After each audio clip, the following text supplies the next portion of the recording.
Can counseling help save a marriage? Today, you guys, we're going to talk about therapists, how to find the right therapist, and whether or not counseling is helpful or harmful for saving a marriage. I'm going to give you guys a couple of things, specific things to look for and to ask when you're looking for the right therapist.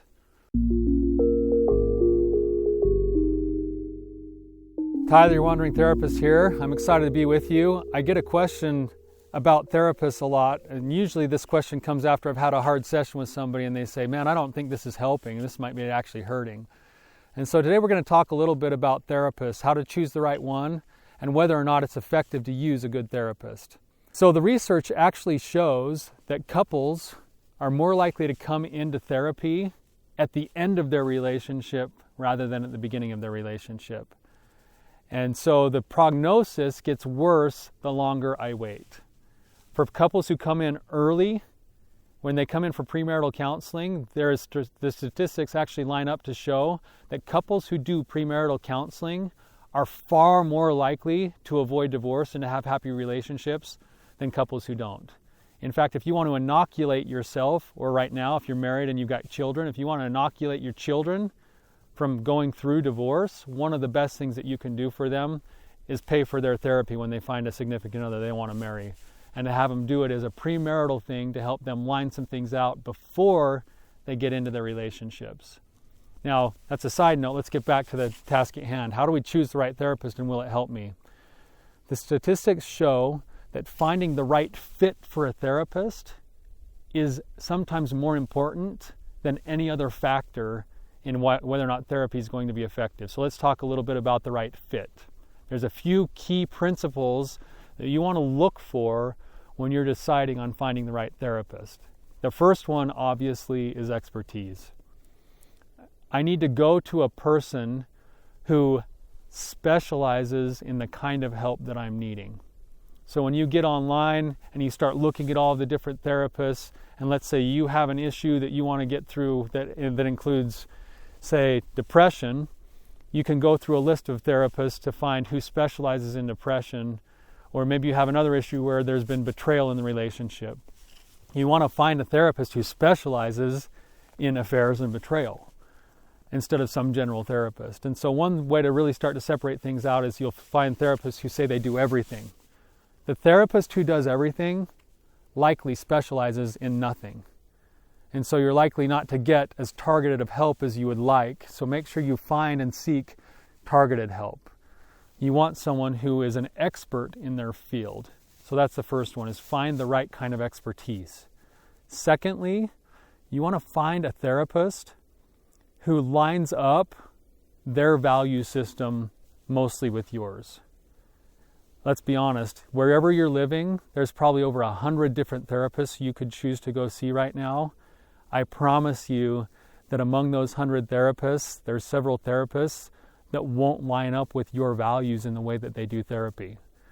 So if you're, say, a Christian person who's going to get therapy, you're likely not going to get the kind of help you want if you go to someone who doesn't understand those Christian principles, or doesn't live those Christian principles, or teach those Christian principles in their therapy.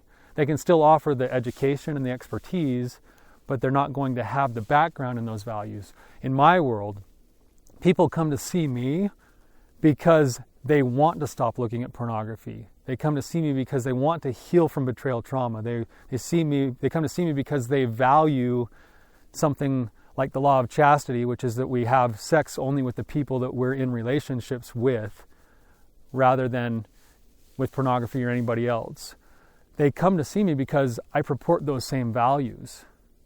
And so those values become important because, I'll give you a little story here. This is kind of a funny story. In graduate school, I was doing therapy with a couple. And in graduate school, they have these one-way mirrors where everyone behind the mirror can see the person in the room doing the therapy. And then they can buzz you and you go back behind the door and they give you feedback. Well, I was doing therapy with a couple one day, and I got the red light, the vaunted red light in the college room, to leave the room and come back and talk to my supervisors. And my supervisor said to me, she said, Tyler, you need to prescribe some pornography for that couple. She said, it'll help them spice up their life. It'll help them spice up their marriage. And I looked at her and I said, I can't do that. Like, that doesn't fit in my values in terms of what I believe is going to be healthy for them. And I ended up getting a C in the class as a result. But the couple that I was working with wouldn't have responded well to that feedback anyway, because it didn't line up with their value system either. There was no way they were going to leave my office and go get some pornography because it didn't line up with how they saw themselves wanting to have good health.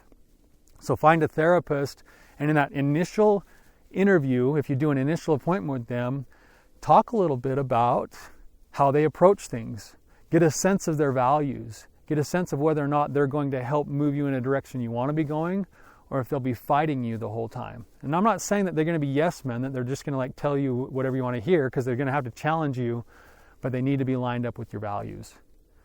And then the third thing, and this is really important, and sometimes it takes some shopping around before you settle in on the right therapist, is you want to find somebody who has a personality that connects with you. You want to find somebody who feels genuinely interested in helping you as a person, rather than just feeling like you're another number, another hourly fee. And so it's okay to talk personally with your therapist. A lot of therapists are pretty uncomfortable with this, but it's okay to get a sense that they're genuinely interested in you, that you matter as a person to them, that they're invested in helping you to make changes because they're going to grow to love you and appreciate you as a person, rather than just be another statistic. And that will come through that initial appointment. So when you go into that appointment, ask them questions about their expertise, get a sense of their values, and get a sense of whether or not your personality will line up with them. And if you get a therapist that meets those criteria, you're well on your way to saving your marriage or to helping with the problem that you're facing.